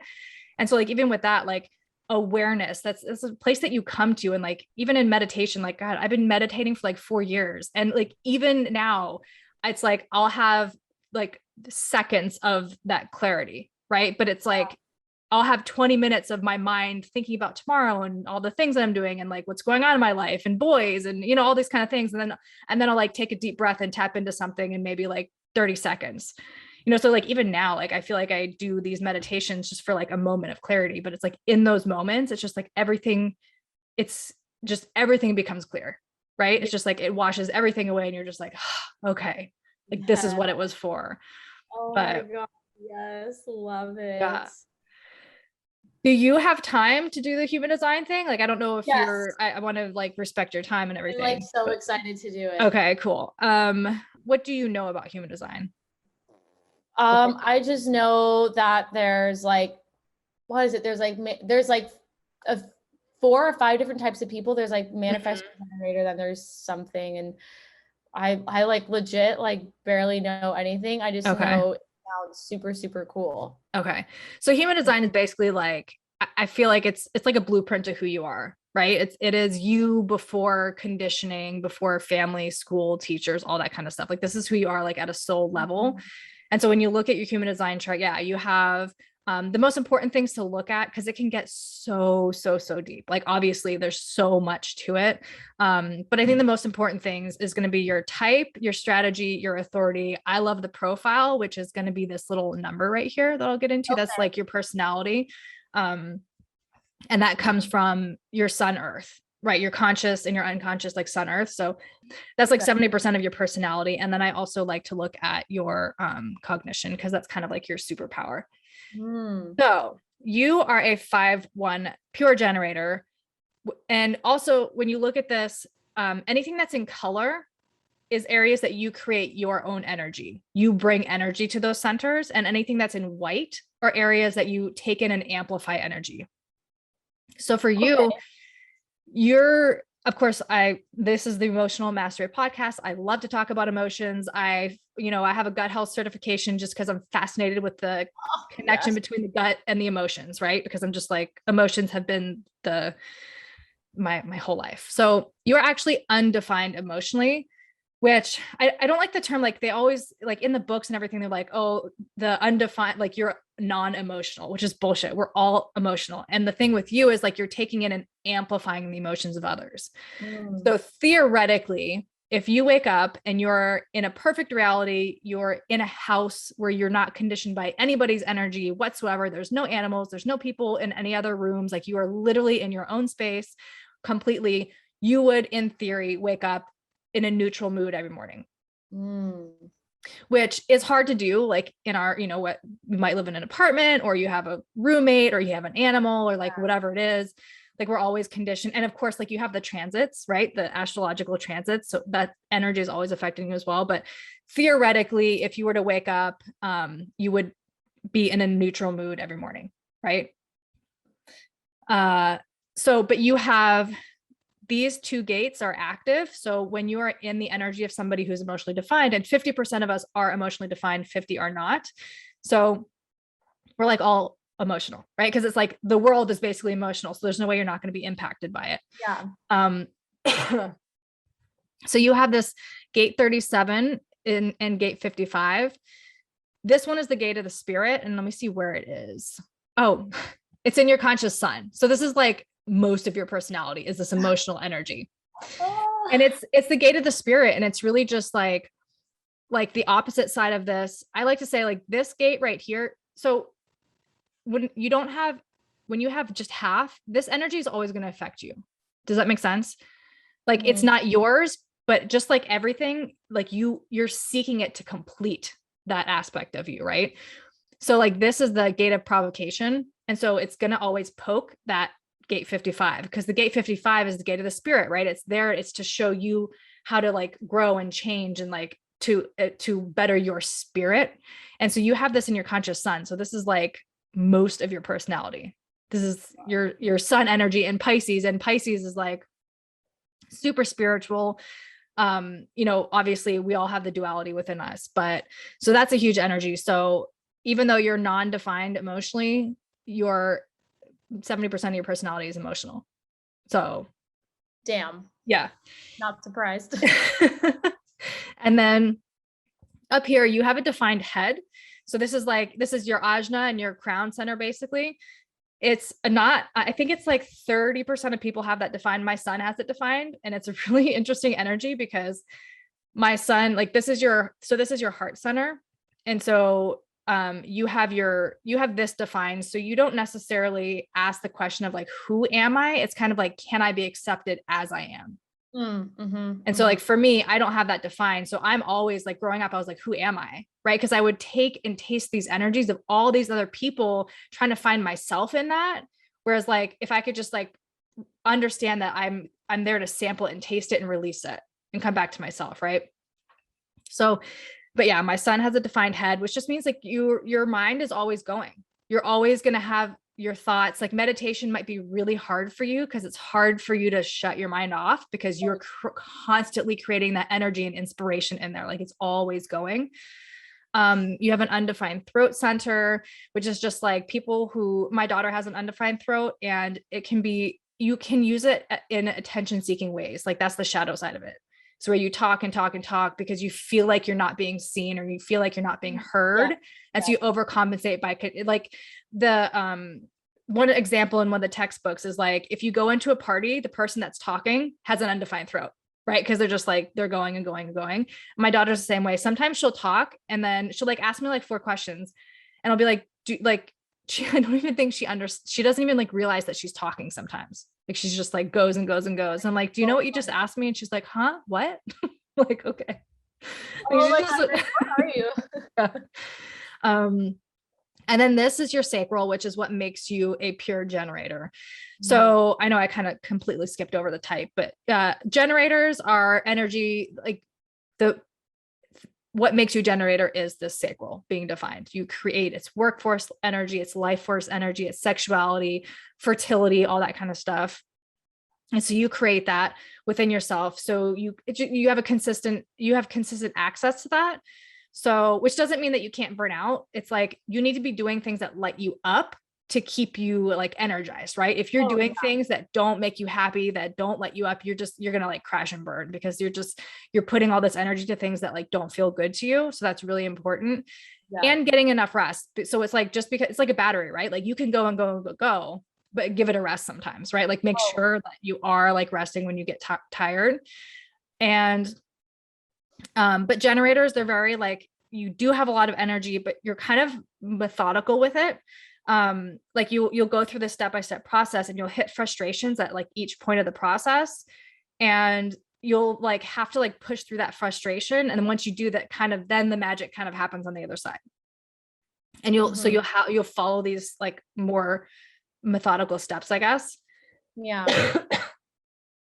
Sorry, I'm like, once a year I get a cold, and it's like always when the weather changes, so my throat's like, no, dude, I just had a cold that knocked me on my ass like 2.5 weeks ago, and I'm still like coughing up phlegm and like my nose and stuff. I'm like, are you kidding me? I'm right there with you. I know. And I'm like, I'm hoping it doesn't get, because like being in the service industry and like COVID and everything, I'm just like, guys, I promise, like I don't want to like be in there like, but yeah, but okay.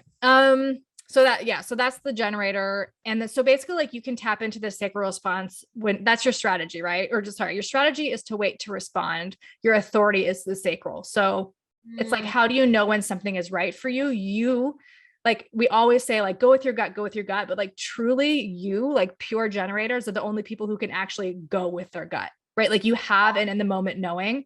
And it's really cool because you can tap into that, right? Like if say we're like in person, I'm like, hey, you want to go for dinner? You might go, or like your yes or no, like in the moment is going to be like, you can trust that. And then, but like, if I was like, hey, where do you want to go for dinner tonight? And just left it like that, that might frustrate you, because that's like open-ended. And you're kind of like, what if I was like, hey, you want to go for pizza? Or you want to get sushi? You would know. Right. So it's like having people ask you yes or no questions can be really helpful. Like people that you trust. Just in a lot of things, like it allows you to like tap into that. And so that's an exercise you can do as well. And just tapping into your sacral and getting to know it. It's just like asking yes or no questions. I'll like sometimes do that with myself because I'm a manifesting generator. So I have that sacral as well. And so sometimes, even just asking myself, like, do I want to do this? And whatever like comes up first, right, is I have to go, I'm emotional. So I have to go through my wave to actually get the answer. But I can still tap into that like in the moment knowing, and use that as a piece of information to pull through my wave. Totally. And then your profile is this 5-1. So this is this heretic investigator. So it's so interesting. I get like, of all the charts I've been pulling recently, they're either Capricorn moon or they're 5-1s. So you guys are like here to teach me something. I don't know what it is. But it's really interesting. So the fifth line is the heretic. Fifth line, it's very much like, it's kind of, you get projected on and you project outwards onto people. It's like the people come to you, they see you as like almost like a savior. You kind of have like a savior complex, right? Like people will come to you with their problems because your view is very universal, right? Like you want to help like everybody. Like everything that you do is like, it's, like you have the first line, which is actually probably the most selfish of the lines, because the first line has to create that solid foundation, right? Like you want to investigate, you want to have this solid foundation, something you can grasp to, and then like go through. But you have that like in the background, but your consciousness, what you're conscious of is this fifth line. Sorry. This fifth line heretic energy. So just, I think being aware, it's very like leadership role, but being aware of like releasing that energy. Like people will project on you. And so using discernment within that, right? Like who you do want to help is where you are putting energy towards, and being able to like kind of protect that, because people will come to you a lot. And then I would say cognition, which is kind of like your superpower. Yours is inner vision. So it's like, if you're having a hard time making a decision about something, for you, like being able to like see yourself in it, right, would like help you. Being able to like, it's very in your mind, it's very imagery, visual, obviously within yourself. So like, if you're trying to decide where you want to go out for dinner, I feel like for you, if you can picture it in your mind, if you can like see yourself sitting there eating, like if it feels warm and you can like see it, that's probably like a yes for you. I feel like people who are inner vision are just very, very in their mind. Yeah. A lot. Yes. But, and then, yeah, with that sacral too, it's just like, if it's not a yes, it's a no. Yes. But it's not always a no forever, right? It's a no right now. Like in this moment, like no, like if you don't have an immediate yes, it's likely no. And then let me see what else interesting in here. I mean, obviously it's all interesting, but so this is the only center that you have completely open. And by completely open, there are no gate activations. So you are 100% taking in and amplifying all the energy. And this one has a lot of shadows around it. So that's your heart center. It's your ego center. It's the center of like money, material, resources, but you have this open. So people who have this open tend to maybe not ask for what they're worth. You might have self-worth comes up a lot. I have this one I have this one undefined, but yeah, it's a heavy shadow center of your worth. So it's like they're both like the heart center. If you look at like the chakras, like the traditional 7 chakras, there's the split off of the heart center. So it's like you may not ask like, who am I? But then you will struggle with like self-worth along the way. So just like knowing that, and knowing that like when you feel that, it's not always your energy. This one, it's important like not to promise things, not to make commitments, because oftentimes like this one is kind of like a motor, right? Like it kind of like runs in waves. And so like if you commit to something in the moment, and then maybe you're in the presence of somebody who has this defined, and you're taking in and amplifying that, so you'll feel like super motivated and super on it, and like you're just like, oh, I got this, like I can do it. And then that person leaves, you're just kind of like, it was like, what was I so excited about? Or like, where did that energy go that like I had to move towards this? I have a friend that has this defined, and whenever we collaborate, like in the moment, I'm just like, I am on it. Like, I'm just like popping stuff out, and I'm like so creative, and I'm so like, she'll mention something, I'm like, oh my God, that sounds amazing. Yeah, let's do that. And then like 4 days later, she'll like text me, and she'll be like, oh, okay, so where are you on this thing? And I was like, oh yeah, totally like don't have that in me anymore. Yeah. So it's like when she and I, and she's within the human design, like she's all about human design and astrology. So we have to be like really intentional when we work together. So it's like when we have a project, it's like we need to make sure we create the space within that time frame to get it done, because she knows that when we're not within the energy, like I will lose the motivation for it because she's not giving it to me. That is so wild. Yeah, it's so interesting. And then this one is your pressure center. It's your root center. So you'll feel the pressure to get things done like now, like that pressure to like, it can almost be like crippling sometimes, right? It's like, like in a workplace environment, you're probably the one, because I have this undefined as well. And when I was like in corporate, like everybody would come to me with the tasks because I didn't want them on me, right? Like I felt that pressure to do it. So I just like, ooh, I don't like this feeling. Like I want to get it over with.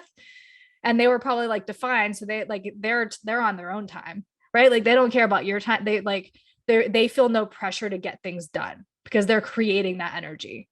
Whereas like, we're kind of like, oh, like, I don't like this.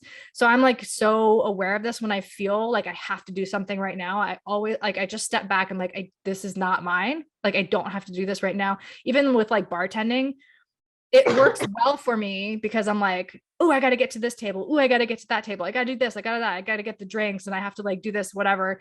But like, I'm constantly reminding myself, I'm like, they'll be okay for a minute. Like you can take your time to like do this other thing. You don't have to like, get in the weeds because like 10 tables need something. Like just calm down. Everybody will be fine. So. Oh my God. And Yeah. then this is your spleen. This is like survival, health, fear, your immune center and everything. You have it undefined. So you're probably just more in tune with your body and what it needs as it relates to health. Like if you are getting a cold, you'll probably notice like the early symptoms and be able to be like, okay, maybe I need to take a rest. Maybe I need to get some tea. Maybe this, you're just like more in tune with your body, which sometimes can make you appear to be more ill at times. Like my daughter, she has it undefined, or I think she has it completely open, and she was like always a sick child. She always had ear infections. She like gets like food can make her like upset easily, whereas like my son and I have it defined, so we're more like we don't notice we're sick until it's too late to do anything about it. Oh no. But like we were talking about earlier, which is interesting because my friend who's into human design, she's like, I've never met anybody so in tune with their body that has a defined spleen. And I really just think it's like as you get on this journey and as like, and I've always been health conscious because my mom was a personal instructor, like she's always like cooked healthy. So I think like on a logical level, it's always been there. But but even like with food, like I'm plant-based. I feel like I eat relatively healthy, but I do splurge now and again, I will have the processed food, with kids, sometimes it's easier just to like pop something in the oven and whatever.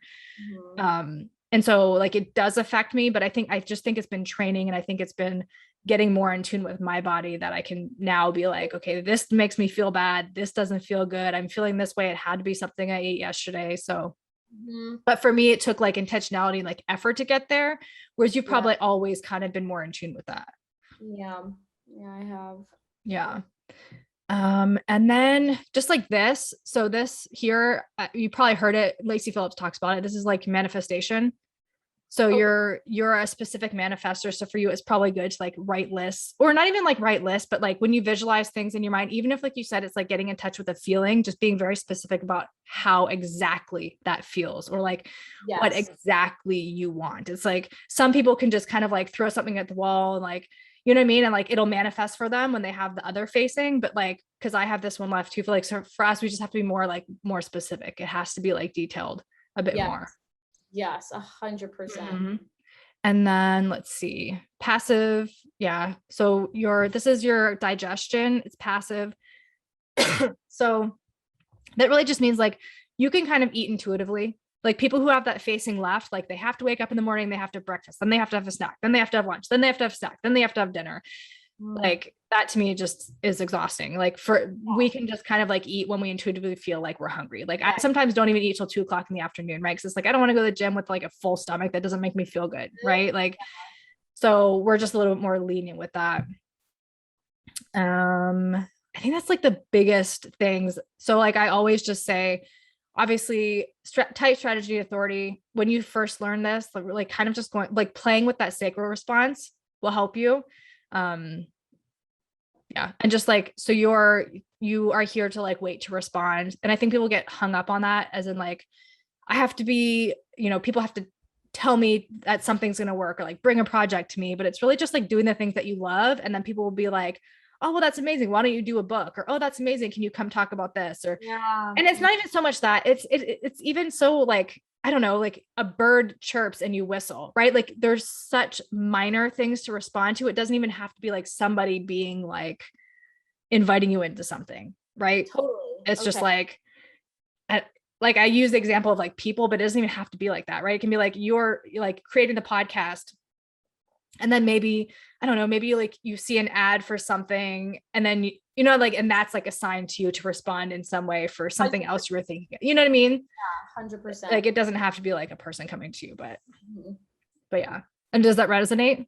Yeah, no, that totally resonates because I think, yeah, one of the biggest things for me is I love, I don't know, I love getting inspired. And I think I love like being around people that like really inspire me. And I think honestly, one of the reasons why I've been like loving DogEared, even like on the side of me doing like my 9 to 5, which is, yeah, like some could look at it and be like bonkers. Oh my God, like what the hell are you doing? But it's because honestly, like, but I have DogEared and that literally fuels me. So I'm like, okay, like I have to be doing something that helps me like respond to like, to be able to get inspired, or like, I think of a past experience where I was interning and I was literally I was an intern copywriter, and all the other copywriters I worked with were like 40 to 50-year-old men who were married or had kids. And they were like, not only were they my BFFs, but they were the most creative, talented people I've ever met. And I walked into work like so inspired. So it's like, I love responding to inspiration. That was like a way of saying it, but yeah. Well, and I think like with that defined mind too, like you create that inspiration too, right? So like, yeah, I can see that like coming into it, you might not be as influenced in that way as some other people. Does that make sense? Like, I think that makes a lot of sense. Yeah. Like I have my ajna defined, my crown is undefined. So like I get inspiration from others. So sometimes, although that's amazing and that's cool, like when I'm working, like when I was working from home for the first part of COVID before I lost my job, like it was driving me crazy because I had no inspiration around me. I had no people to like help me be creative. Right. Yeah. Like I feel like I'm creative, but like I don't know, it's that fine line of like coming back to myself. Right. And I think like even with creativity, it's like nothing's really unique, right? We're all like pulling off of each other. And it's like something's always, there was a first for like everything at this point. Like, I don't know, like my ex was a chef and he would just like look at recipes online, but then like adapt it to be his own. I'm like, well, aren't you just stealing their recipe? And he was like, well, I'm getting the base, right? He's like, I'm getting the base for it. And then I'm creating mine. Cause he's like, every recipe you can think of is out there. I'm not going to create anything that's like so unique that it's not like the base of it isn't there. And so I think like a lot with like creativity, it's like, how many people have taken a picture of the Colosseum? You know what I mean? Like, but it's always that different perspective of it and our different editing processes. And that's where the creativity comes in. But I think like, yeah, I don't know if any of that makes sense, but no, that makes complete sense. And like, it's funny, I have not been consistent with it, but like I have like masterclass, which actually is not as expensive as I thought. I was blown away. And I was watching the one on like the guy who started Starbucks, and something that was so pivotal to me. He was like, it's not about pioneering, it's about disrupting. And I was like, that's huge, because like, it's very, very rare that like you pioneer, and like, yeah, like it's cool that, obviously I'm not saying like it's a bad thing, like being a pioneer of something, like inventing is amazing, but like disrupting the market is like where really a lot of action takes place, and like a lot of creativity, and but also inspiration. Like that's where you're like, you know what, I like what they're doing, but I want to do it different. Yeah. That's like the hard part too, because it's like, I don't know, as I'm like, so the whole like week with Almost 30, where it was like the leadership thing, the podcast pro, like it really triggered me, because I think I've come from this space of like, you fell in line, right? Like you just like, whatever. And I'm just like, so I don't know, like I said, I've always had this like fire, and I'm like, I want to do things different, but then like, that's been my shadow, and that's been like where I felt like I should be. And it's like, it's that fear of rejection, right? Like at the end of the day, the fear of rejection. And like, it's like, I know what space I need to fill, but then there's a part of me, it's like, especially I think when you're not at a certain level, like as I'm trying to grow, it's like, well, if I say this and it rubs people wrong, am I going to lose all my listeners, or like little things like that. But it's like, but then you're not going to like succeed unless you take those steps either. So it's like, it's a give and take. And I know like entrepreneurship, I had this one guy it was in the bar, and he was like talking about it, and he's been an entrepreneur for like years and years and years. But that's what he told me. He was like, sometimes you'll have like multi-million dollars, and sometimes you have nothing. He's like, that's just the journey of it. And it's like, you have all this money, and then you invest it all and like hope that it goes well. And like, sometimes it doesn't, and sometimes it does. And so, yeah, I think it's just like taking those risks. But yeah, it's like when you can step out and be the leader and do something that is not the status quo is where the real like shift comes. But it's like not being afraid of that. And I think that's the shadow work I'm doing right now, is just really leaning into like myself and my knowing and trusting myself. I have to just be like, you know what, like whatever I have to say, like maybe it doesn't resonate with everyone, but it's going to resonate with the right people. And so I just have to like trust that and trust that. I don't know. I'm big on the just like unfollowing people that don't resonate with me, or if something triggers me, I'm just like, nope, because I don't need to see that and allow that to sway the path that I know I'm going. So totally. I'm seriously so yes. Yeah, but this has been so much fun. Oh my God, no, thank you so much for having me. Of course. Beautiful conversation. It has been. I can't wait to like edit it and like listen to it again. I love Oh it. my God, it's gonna be so good. Yeah. Especially me reading out the book passages, because those were just like, those were I insane. know. And I want to re-listen to those, like, cause I was trying to like close my eyes and take it in. I just like, I know I love to like listen, Yeah, I mean, I listen could to it even again. send you like the links and like. Yeah, I'm going to. And I know I wanted like, what books, what online bookstores do you use that are not Amazon? Because I literally that has been in my head since you said it, and I'm like, damn. Oh, good. Yeah. No, So, I love thrift books just because thrift like books. it's super cheap. It's really easy. My books have come to me like relatively pretty fast. I also really like bookshop.org, which I would love to become an affiliate of, because you also see the amount of money that you've raised, but like each book you buy is from a bookstore near you. And then that like a portion of that money obviously like goes to like that bookstore. So it's like kind of a nonprofit, and I just really, really like it. It's branded really well. But I would say those two are my favorites. So. Okay, I will link them below, and then as I'm like re-editing this, I will definitely I'll list out the books that you talked about, and I'll get the links in the show notes for that too. Oh my God. But where can everyone find you? And if there's anything else you would like them to know, all the listeners to know, in closing? Okay, so they can find me at on Instagram at DogEared.bookclub. And then they could also find me my personal. It's at Alexandra.bebe.Shelly, and that's Shelly. And honestly, I like, you guys can DM me and ask me any questions about books, about mediumship, about anything. I'm an open book.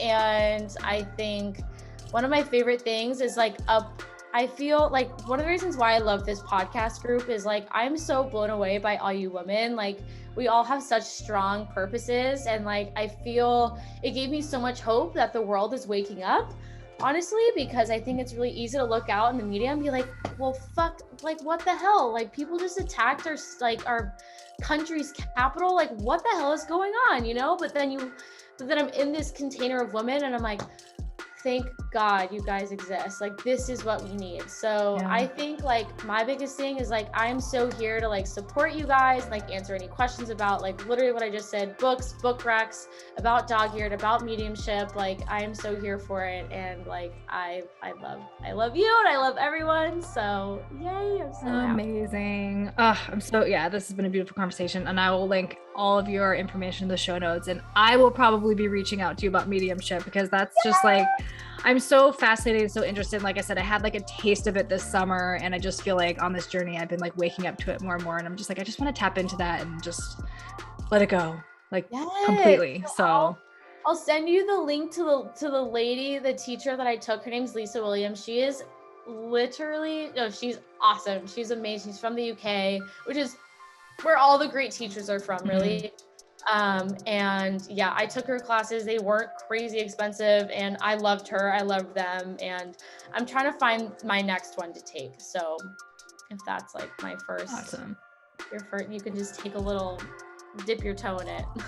Amazing. I will. I'm gonna be like online after this, like getting books and looking into it. But all right, well, thank you so much. I'll see you on the next call on next Tuesday. Oh my gosh, thank you so much. It's been You're welcome. I'm so honored you invited me. That's so sweet.